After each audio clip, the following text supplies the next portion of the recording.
Welcome back to Pop Grids Beyond the Best with us. Divydarshini here and I am.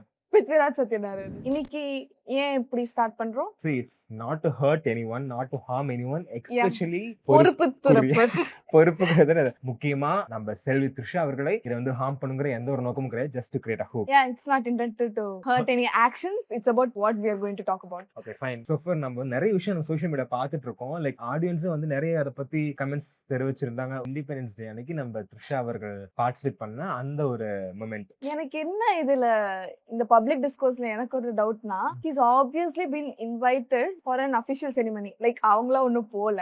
And இத பத்தி பேசினாவே like public வந்து இவங்க presence வந்து ரொம்ப அன்னாயிங்கா த்ரெட்டன்டா feel பண்றாங்க. Like they think like she has the power to ruin everything. Like independence போயிடுச்சு அப்படின்ற மாதிரி பேசிட்டு 10 days வந்து ஒரு அவங்களுக்கு வந்து அமைதியா இருக்க சொல்லுங்க அப்படிங்கிற மாதிரி ஒரு 100 days அவங்க பிக் பாஸ்க்குள்ள போடுங்கிற மாதிரியும் அவங்களுக்கு எதிராக ஹேட் கமெண்ட்ஸ் வந்து நம்ம பார்க்க முடியுது. So இந்த விஷயத்துல like you said she was an invited guest since it's an official government event. We know the protocol. So not just here, இதுக்கு முன்னையும் அவங்க போஸ்ட் பண்ண நிறைய போஸ்டா இருக்கட்டும், ஸ்டோரிஸா இருக்கட்டும், அவங்க ஷேர் பண்ண இன்ஃபர்மேஷன்ஸா இருக்கட்டும், அதுல ஃபுல்லாவே வந்து த்ரிஷாவை தான் போட்டு அடி நினைச்சிட்டு இருந்தாங்க. லைக் ஒரு பிரசன்ஸ் பிடிக்கல, அநாயகா இருக்குன்றதை தாண்டி லைக் அது எதனால நடக்குதுன்னு கூட அதை அனலைஸ் பண்ணி பண்றாங்களா அப்படின்றது ஒரு கேள்விக்குறியா இருக்கு. They as a celebrity, they have their own life. But நம்ம எப்பவுமே வந்து செலிபிரிட்டி லைஃப்ல என்ன நடக்குதுன்னு சொல்லிட்டு நம்ம இன்ட்ரெஸ்டடா இருக்கனாலே இந்த மாதிரி விஷயங்களை தெரிஞ்சுக்க ஆர்வப்படுறோம். ஸோ அப்போ வந்து we also should maintain our dignity, our line.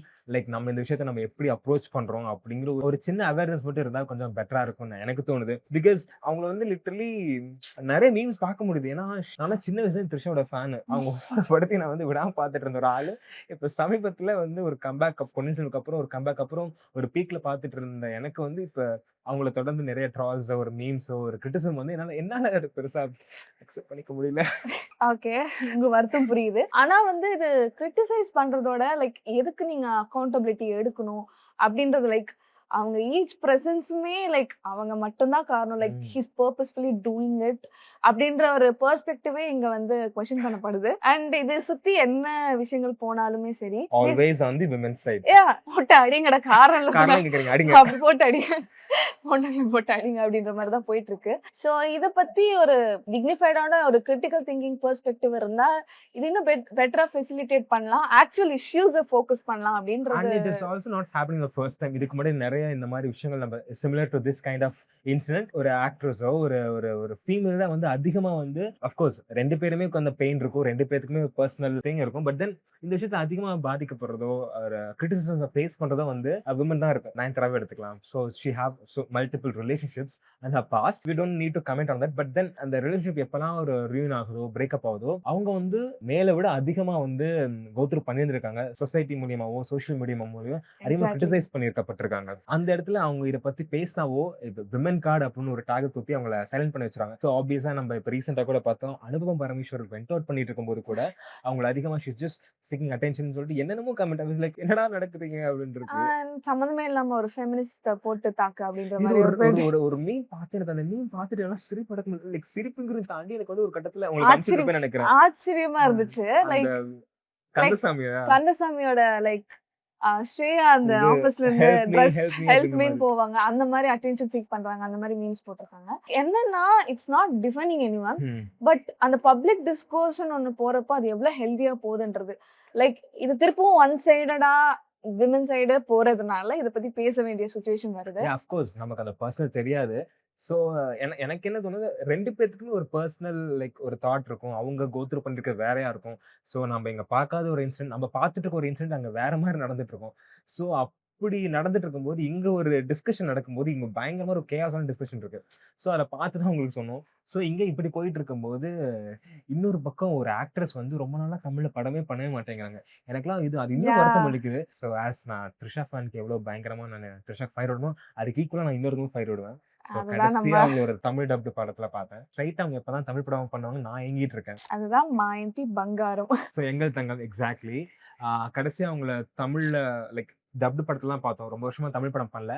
So அப்படிப்பட்ட ஒரு ஆக்ட்ரஸ் சமந்தா இப்ப ரீசெண்டா ஃபேன்ஸ்க்கு ஒரு பெரிய ட்ரீட் கொடுக்க வெயிட் பண்ணிட்டு இருக்காங்க. அதாவது மாஸ்டர் ஷெஃப்ன்ற ஒரு ஷோல திருப்பி ரீலான்ச் ஆகி and exclusive for Tamil audience. For Tamil audience Sony லைவ்ல வந்து அவங்க வந்து டெபியூட் ஆறாங்க as a host-ஆ அண்ட் people are anticipating so much. Exactly. ஏன்னா சமந்தா இப்போ வந்து அவங்க பிரெக்னன்சி டைம்ல இருக்காங்க. அவங்க பிரெக்னன்சி ரிவீல் பண்ணும்போது எல்லாரும் அதை பர்சனலா அதை கனெக்ட் பண்ணி அவங்க ஹெல்த்துக்காகவும் அவங்களோட சக்சஸுக்காகவும் ரொம்பவே அதிகமா ரூட் பண்ணிட்டு இருந்த ஒரு சமயத்துல இப்ப தமிழ்ல வந்து அவங்க லான்ச் பிகாஸ் அவங்க தெலுங்கு போனாலும் ஹிந்தி சைட் போனாலும் ஷீஸ் பிலாங்ஸ் டு சென்னை இல்லையா, ஸோ அந்த கனெக்ட் எப்பயுமே இருக்கும். அவங்க பல்லாவரம் பொண்ணு. அந்த பல்லாவரம் பொண்ணு அந்த ஸ்லாங் முதற்கொண்டு Yeah. அப்படி இருக்கும்போது இப்ப அங்க பிரெக்னன்சி டைம்ல ஒரு ஹோஸ்டா ஒரு தமிழ் ஷோக்கு லான்ச் ஆகுறாங்க. இதுக்கு முன்னாடி பிக் பாஸ் தெலுங்குல வந்து ஒரு two episodes maybe 1 episode host பண்ணியிருந்தா கூட தமிழ்ல இதான் லான்ச் ஆகிற ஒரு ஃபர்ஸ்ட் ஷோ நான் நினைக்கிறேன். மேபி Yeah, அவங்க ஒரு சார்மிங்கான ஹோஸ்ட்னு சொல்லலாம். And Samantha is always an icon of redemption, resilience and எப்பவுமே ஒரு கம்பேக் கொடுத்து இன்ஸ்பயர் பண்ணிட்டே இருப்பாங்க. பிசிக்கலாவும் சரி மென்டலியாவும் சரி அண்ட் அவங்க கெரியர் வைஸும் சரி இந்த மாதிரி புது புது அட்டெம்ப்ட்ஸ் பண்றப்போ and looks refreshing to see her. We are waiting for the show obviously. So இது ஒரு பக்கம் போயிட்டு இருக்கிறப்போ இப்ப ரீசெண்டா நம்ம பேசியிருந்தோம் விஸ்வநாதன் சன்ஸ் அந்த படத்தை பத்தி. நம்ம கூட இதுக்கு முன்னாடி டிஸ்கஸ் பண்ணிருக்கோம் அந்த ஏஜ் கேப் பத்தி என்ன எப்படி இருக்கு அப்படிங்கிற மாதிரி. அது ரிலீஸ் ஆகி அந்த ஏஜ் கேப் பத்தி அந்த ட்ரோப் எப்படி ஹேண்டில் பண்ணிருக்காங்க அந்த பிளாட் கேரக்டரைசேஷனா எப்படி இருக்கு அப்படின்றது இப்ப ரிலீஸ் ஆனப்ப தெரிஞ்சிருக்கும். அண்ட் அந்த ரெஸ்பான்சஸ் எல்லாம் பார்த்தா சூர்யாக்கு இது another victory and 100 crores cross பண்ணிருக்கு அப்படின்றத சொல்லி இருந்திருக்காங்க. எனக்கு வந்து சூர்யோட விக்டரி பார்க்கும் இட்ஸ் கைண்ட் ஆஃப் பர்சனல் வின்ங்கிற மாதிரி தான். எனக்கு கருப்புக்குமே அப்படிதான். படத்துல வந்து மிக்ஸ்ட் ரிவ்யூஸ் இருந்தா கூட அந்த பிளாக் பஸ்டர் ஹிட்ட பார்க்கும்போது இட்ஸ் லைக் பர்சனல் வின் மாதிரி இருந்துச்சு. நம்ம டிஸ்கஸ் பண்ண அந்த ஏஜ் கேப்பையுமே வந்து ரொம்பவே நீட்டா பிரசென்ட் பண்ணிருந்த மாதிரி எனக்கு தோணி இருந்தது. லைக் ஸ்டோரியை அதுக்கேற்ற மாதிரி செட் பண்ணிட்டு அதை ரிவால்வ் பண்ற மாதிரியே சீன்ஸ் வச்சும் ரொம்பவே கிளீஷேவான சீன்ஸ் எதுவுமே இல்லை. அது ஒரு நல்ல ஒரு திங்கா இருந்தது. ஏன்னா இது ரொம்பவே ஒரு வல்னரபிளான ஒரு ஸ்டோரி. இது வந்து நம்ம காஸ்டிங் வைஸோ சீன் வைஸோ ஏதோ ஒரு சின்ன மிஸ்டேக் பண்ணியிருந்தா கூட படம் பயங்கரமா அடி வாங்கி இருந்திருக்கும். பிளாட் வைஸும் ஜஸ்டிஃபை பண்ணி அந்த ஏஜ் கேப்ன்ற ட்ரோப்ப ஃபேண்டசைஸ் பண்ணாம ஒரு நீட்டா கொண்டு போயிருந்தாங்க. ஐ தாட் விஸ்வநாதன் சன்ஸ் எல்லாரும் பார்க்க வேண்டிய படம் தான். ரொம்பவே நல்லா இருக்கு. இத பத்தி பேசிட்டு இருக்கும்போது இன்னொரு கிராண்ட் சக்சஸ் ஆன ஒரு மூவி பத்தி பேச போறோம். That is our DC. Last year வந்து நம்ம கூலி ரிலீஸ் ஆகி இப்போ 1 year ஆஃப் கூலி இருக்கு. 1 year anniversary ஆஃப் கூலி. இந்த சமயத்துல வந்து Lokesh Kanagaraj come back as an actor பாக்கும்போது was a really good thing. இவர் வந்து இதுக்கு முன்னாடி ஒரு ஆல்பம் சாங் பண்ணிருப்பாரு ஸ்ருதிகா சென் கூட. அப்ப வந்து பயங்கரமான கிரிட்டிசிசம் ஃபேஸ் பண்ணிருந்தாரு. Like that was bit overlandish அப்படின்ற மாதிரி போயிட்டு இருந்துச்சு. So how he is going to handle this much scale, this kind of role? Yeah, அது அருண் மாதேஸ்வரன் ஸ்டைல்ல ஒரு thriller movie. It was பக்கா. Like I enjoyed every scene. So you enjoyed every scenes because of Anirudh? Yeah, Anirudh இல்லன்னா இந்த படத்தை அவ்வளவு enhance பண்ணிருக்க முடியாது. Like he is the backbone of the film. ஒரு சீனும் அவ்வளவு அழகா உட்கார்ந்து edge of the seatல அப்படி ரசிச்சிட்டு இருந்தனால நம்ம வந்து ஒரு சக்சஸோட கிரெடிட் வந்து நம்ம ஒருத்தருக்கு மட்டுமே ஃபுல்லா கொடுத்துற முடியாது. பட் தென் அனிருத் வந்து எவ்வளவு ஹோல்ட் பண்ண முடியுமோ அவ்வளவு ஹோல்ட் பண்ண. ஒரு சிம்பிளான சீனை கூட ஒரு ராகாஸ் யூஸ் பண்ணி காலம்ஸ் யூஸ் பண்ணி அவர் போட்ட மியூசிக் கிளாசிக்கல் ரெண்டிஷன்ஸ் எல்லாமே எதுவுமே ரிப்பீட்டேட்டிவா இல்ல.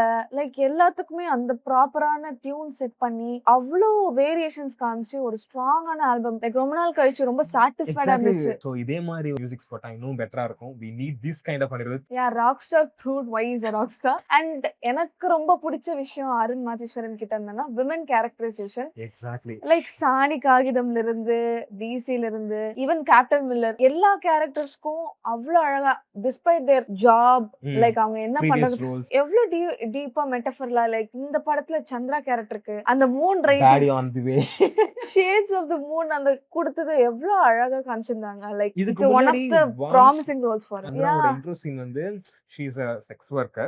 எப்படி காட்டணும் அது வந்து ரொம்ப அந்த டூ மச் ஆஃப் சீன்ஸ் எதுவும் இல்லாம அந்த ஒரு பிஜிஎம் போட்டு எப்படி அவங்க இன்ட்ரோ பண்றாங்க அந்த செட் பண்றாங்க கதைக்குள்ள லான்ச் பண்றாங்கிறது வந்து director music director artist everybody understand their role did their best.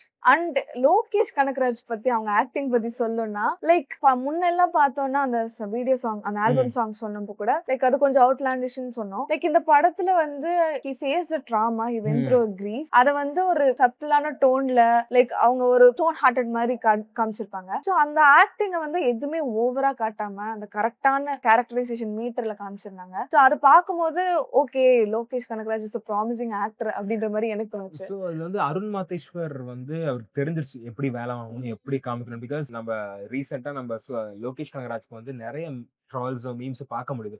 Our face இல்லாத டெம்ப்ளேட்ஸே இல்லைங்கிற மாதிரி சோஷியல் மீடியா இப்ப ஆயிட்டு இருக்கும்போது அவரை எப்படி யூஸ் பண்ணுங்கிறத வந்து அருண் மாத்தேஸ்வர் வந்து ரொம்பவே சென்சிபிளா யூஸ் பண்ணியிருந்திருக்காரு. Yeah. ஏன்னா இப்ப வந்து மேபி இந்த படத்துக்கு அப்புறம் அவரை இந்த மாதிரி டெம்ப்ளேட்ஸ்ல இனி பார்க்க வேண்டிய அவசியம் இல்ல. The பண்ண death. மாட்டீங்கன்னு நம்புறோம். It was unnecessarily ரொம்ப திணிச்ச மாதிரி இருந்துச்சு hate. அகைன் காரணம் கேட்காத இவனை போட்டு அடிக்க. அப்படிங்க அதுதான் basic template for Lokesh Kanagaraj. That was hurtful because அவர் ஃபர்ஸ்ட் படத்துல இருந்து இப்போ வரைக்குமே somehow நிறைய flaws இருக்கு, நிறைய விஷயங்கள் வந்து நம்மளால ஒத்துக்க முடியல. பட் தென் அவரால என்னென்ன பண்ண முடியுமோ அதெல்லாம் பண்ணினாரு. Be it as a Leo, be it as கைதி, be it as மாநகரம். வீடஸ் Vikram. Exactly. So yeah exactly.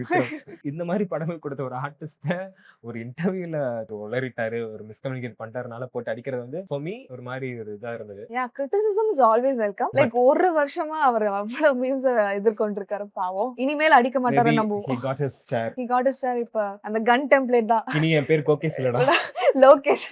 So இந்த மாதிரி எனக்கு இப்ப நம்ம முன்ன பேசின விஸ்வநாதன் சன்ஸா இருக்கட்டும், டிசியா இருக்கட்டும், இதுல ஒரு லார்ஜ் ஸ்கேலான படம். இதை பேக்கப் பண்றதுக்கு ஒரு பேக் பண்றதுக்கு we have production company, we have artists, we have so many We have technicians. various departments and people, Exactly. But technicians. whereas in other hand நீங்க ஒரு ஆளு from the beginning ப்ரீ ப்ரொடக்ஷன்ல இருந்து post production வரைக்கும் அந்த படத்தை தனியா எழுதி shoot பண்ணி செட் டிசைன் முதற்கொண்டு அப்புறம் ஆஃப்டர் போஸ்ட்ல கலர் எடிட்டிங் எல்லாம் ஒத்தால பண்ணியிருந்திருக்காரு. Like graphics, animation, நம்ம அந்த set அந்த property பிடிஎஸ் எல்லாம். பார்க்கும்போதெல்லாம் எனக்கு ரொம்ப இன்ஸ்பைரிங்கா இருக்கு. என்னடா இங்க ஒரு ஷார்ட் ஃபிலிம் பண்றதுக்கே ஒரு க்ரூ தேடிட்டு இருக்கான், ஒரு ஒரு ஒரு பீப்புள் பஞ்ச் ஆஃப் பீப்புள் தேடிட்டு இருக்கான். இல்ல See, it's script valid, but எழுதுறதுக்கே still. Procrastinate பண்ணிட்டு இருக்கோம் நம்ம. இங்க ஒரு ஒத்தாளா எல்லா கேரக்டரும் பண்ணி அது கிராபிக்ஸ் பண்ணி எல்லாமே ஒரு ப்ரொடக்ஷன் ப்ரீ ப்ரொடக்ஷன் எல்லாமே கேரி அவுட் பண்ணி இருந்திருக்காரு. சங்ககிரி தி ஒன் அப்படிங்கிற படம் நினைக்கிறேன். The one man film. The one man film. Yeah Yeah, it's going to release soon. Like it's a experimental attempt தான். Like first time ever. Like ஏன்னா ஒரு person ஒரு கேரக்டர் வச்சு நம்ம ஒத்த சிறப்பு பார்த்திருப்போம்.